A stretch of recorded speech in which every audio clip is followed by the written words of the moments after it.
Welcome to the Cabral Concept, where board-certified naturopath and integrative health practitioner Dr. Stephen Cabral shares how he was diagnosed at the age of 17 with a life-altering illness and given no hope for recovery. It was only after studying and traveling all over the world did he discover how to combine ancient Ayurvedic healing practices with state-of-the-art naturopathic and functional medicine to fully rebalance the body and re-energize it with life. It's time to discover how to get well, lose weight, and finally feel alive again. And now, here's your host, Dr. Stephen Cabral. Welcome back, everyone. Great to have you here today. It's episode 2638 of the Cabral Concept. We are going to be finally clearing up the confusion around protein and how much you actually need to eat. I'm going to be giving you three very distinct scenarios. You're going to choose the best one for you. And now, once and for all, you will know exactly how much protein you need to eat for your body. So the problem is this. It's just there's so much confusion. Everybody's telling you need to be eating this much per pound of body weight or whatever it is. It's just not true. There is never an all-for-one approach. Just want to repeat that. There is never an all-for-one approach. There are great marketing-based programs that market one particular thing, but if you understand bioindividuality and you understand specific goals based on the individual beyond just body transformation, which seems to be like the end-all be-all, we can start to look at the actual science behind this. So I'm going to dive right into it. I've done a lot of shows on protein before. I feel like this might be hopefully one of the final ones, but I'm going to link up those shows, all right? So if you've never heard about different evidence around eating meat versus plant-based proteins. If you've never heard about how meat is more of an anabolic food, again, I'm not saying good or bad. I'm just saying this is exactly what it does in the body. I want to link those up for you, all right? So those are going to be at stephencabral.com/2638. That's where all of the links will be, all of the takeaways for today's show. All right, so let's get right into it. As I was alluding to earlier, protein, not just, it could be plant-based proteins, it could be beans, it could be legumes, it could be dal, it could be mung beans, all these great things, chickpeas, they all count, right? But one of the reasons why they're more anabolic is they have a specific amino acid-based profile. And they have more amino acids. And plant-based proteins do not have the same level of branched-chain amino acids and methionine-based pathway, and it's just basically different amino acids, stronger amino acids in terms of rebuilding the body than meat does, right? So basically, if we're looking at anabolics, well, if we're taking milk out of the equation, we're looking at red meat as really being the most anabolic, and then after that, your poultry, and then after that, your fish, and eggs would actually come probably before fish for sure, and then your fish, and then you would have your plant-based proteins. And kind of like that's almost, it's not the hierarchy, but that's the anabolic nature of the body. And bodybuilders have known this forever. They've known it forever, thousands of years before they had all the science. And that is so that's the reason why when you look at a bodybuilder's diet, it contains a lot more meat. Same with a lot of athletes. They're able to rebuild their bodies faster with meat. That's just, again, I always bring you the unbiased perspective. That's the truth. It's more anabolic. There's more amino acids. There's amino acids that will repair all of the tissue in your body. And and believe it or not, again, they are stronger than plant-based proteins. Now, again, for better or for worse, I'm going to share some pros of plant-based proteins in just a moment. So again, I want to give you both angles. It's why, when people listen to the Cabral Concept, they're like, wait, are you for this or are you for that? Are you for this or are you for that? No, I'm not for either. I'm for helping people to understand bioindividuality and what the actual truth is behind all of these numbers without trying to market to you one specific diet has to be best. Well, I'm going to give you the diet that's best based on your specific goals, all right? There's basically two main things that you need to understand is the more protein you eat, and we know meat is stronger, the more anabolic your body will be, the greater state of anabolism. So if you're someone that loses weight and loses muscle faster, well, meat is going to help you put on that muscle and build your body up to a greater degree. That's just the scientific truth of how it works, all right? So it's going to make your body bigger. I shouldn't say it's going to make it bigger. It's going to be able to build it larger if that is your goal. Or it's going to be able to repair the tissue faster if that is your goal. Doesn't mean you're going to bulk up. That's not what it means at all. Okay, it's much more anabolic. It's also harder to break down. So it's a more thermogenic-based food. And that is good for satiation and boosting the metabolism. There's no doubt about that. Okay, what other factors are is that it's going to increase your IGF-1. So that's your insulin growth factor, one, insulin-like growth factor, and basically growth hormone in the body. So again, that can help with, doesn't mean you're going to grow huge, but it does help with repairing hair, skin, nails, tissue, joints, everything, right? And it's going to increase mTOR. Why is mTOR important? Basically, that is what signals the body to be in more of a growth-based phase. That's all I want you to know about mTOR. I have other shows if you really want to get deep on mTOR, AMPK, what protein does, what fasting does. I'll link those up today, all right? So again, I'll just mention it right now, and then I won't keep alluding to the show. StephenCabral.com/2638. That's where all the notes will be. All right, so here's the thing. Protein increases mTOR and IGF-1. We'll talk about those when we start to get to longevity. What it doesn't do is allow for AMPK to increase and autophagy. Because protein, and you could say the same again for all calories, I'm not disagreeing with that. However, protein has a far greater degree on stopping autophagy and AMPK than other foods do. Now, again, you can make an argument that increasing processed carbs that spikes your blood sugar is going to stop AMPK as well. And I agree with that. There's no doubt about it. But we're talking about protein and how much you should be eating today.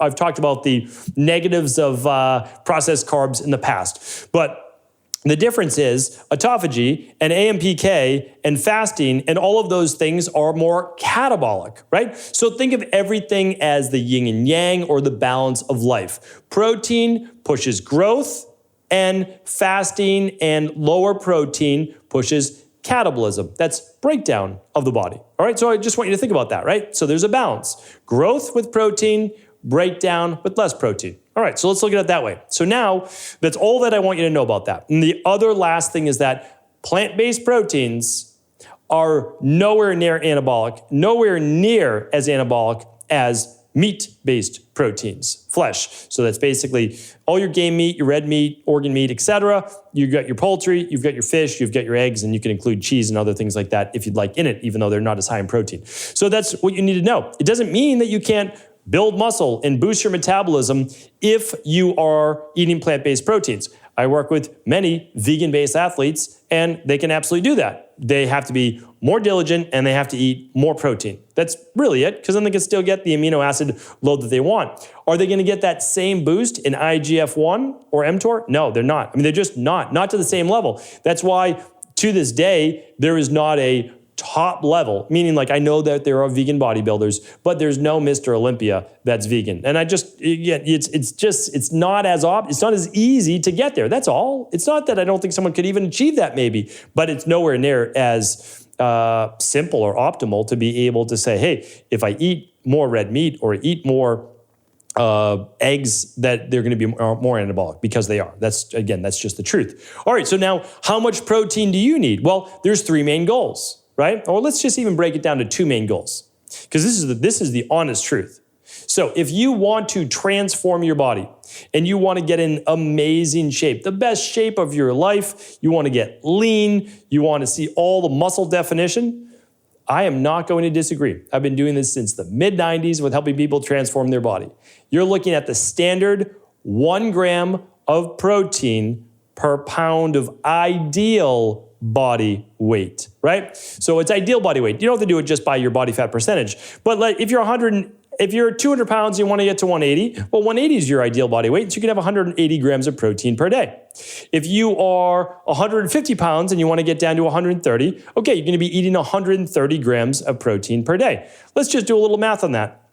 Over 3 meals a day, then it's going to be, let's see here, it's going to be 43 grams of protein per meal over 3 meals. Or if you do 2 shakes and you do 2 meals, which a lot of people do in the world of body transformation, you're now going to be having 32.5 grams over 2 meals and 2 shakes, basically over 4 total meals. You can do it however you want. You can decide how you want to break up the protein. And that's going to be obviously a little bit easier to digest. Now, if you're 180 pounds, okay, now you're going to be eating 60 grams over 3 meals or 45 grams over 4 total meals. You can just call them feedings, whatever you'd like. So that's your goal. And now if you look at that, you say, okay, 130, let's just do quick math on this. It's 520 calories, right? So it's basically 4 calories per gram of protein. So when we look at that, we say, great. So So now this person knows how much they're eating just in protein and protein-based calories per day, 520. Let's say this person's eating a 1,300 calorie diet. I'm just using 10 as a multiple, just as an example. They might be, of course, eating more. Well, you're looking at, I can't do the quick math off the top of my head, but it's probably somewhere around 40% of their diet is coming from protein alone. Well, let's actually just give you that. I'll only do it as one example. So we said it's 520 calories. Well, I just easy math. If I look at that as 650, yeah, we're looking at probably like 45% or so. So it's a lot of calories coming from protein, all right? But again, protein's very thermogenic. It burns a lot of calories upon consumption. It's high metabolic. It's also going to keep you satiated. It's why it works great for body transformation. And then you just add in your vegetables beside it and your healthy fat. And then if you want to add a little bit of starchy carbs, you can do that based on your tolerance to those starchy carbs. So body transformation, I am not arguing with anyone. 1 gram per pound of ideal body weight, simple, easy, achieve your body weight. But then at some point in your life, right? At some point in your life, and this goes for all of the health experts out there talking about, oh no, you should be eating this much. You have to understand that eating that much protein out of your total macros, right, is most likely not conducive to a long, healthy life, because it's basically the direct opposite of what every leading gerontologist has to say about aging, protein consumption, and amino acids. Like that's basically it. Because the goal is to lower IGF-1. It is to lower, or basically, lower mTOR. I mean, there's all sorts of drugs they're using now. And it's total protein in terms of how it affects the anabolism of the body. So we don't want growth, which could potentially lead to things like cancer and certain inflammations, et cetera. I'm not going to get deep into that today. But if you talk to the leading gerontologists, I literally just got back from a conference of all of the leading gerontologists, like literally like the leading scientists on anti-aging.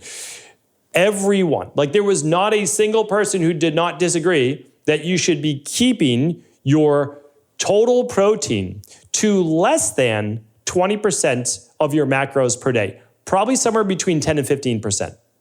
Now, if we look now at who are the longest lived populations, none of them ate that much protein. Zero. None of them at all. There has not been one. Again, and it's not that I'm willing to be proven wrong, because I'm not trying to be right. I'm just sharing with you what we do know. Maybe in 100 years or 50 years from now, we'll see something different, but we have never seen that. All of the blue zones, all of the longest lived people have low protein diets.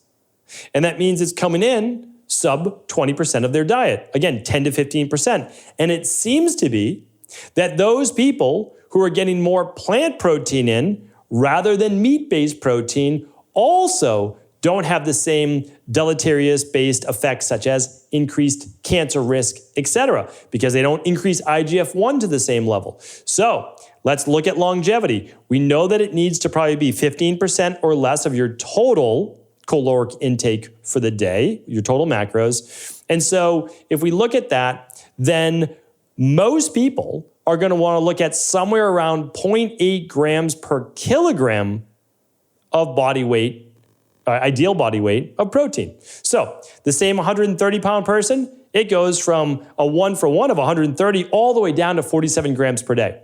So now they only need about 15 to 20 grams, about 15, 16 grams per meal over 3 meals. 180 person takes it down to 65 grams per meal. This is quite low. I'm not going to say that it's not. I've got one more group to talk about in just a moment. But also, we want it to be less than 10% animal-based proteins, probably less than 5, right around the 5 to 10%. And again, this is very well proven. You'll see most of the anti-aging doctors on more of a plant-based diet and certainly a lower protein diet, but it's detrimental in the fact that you're going to have less muscle. You are probably going to be lean. You're not going to be most likely as strong, and you are not going to be able to engage in athletics in the same way. So it's something to contemplate.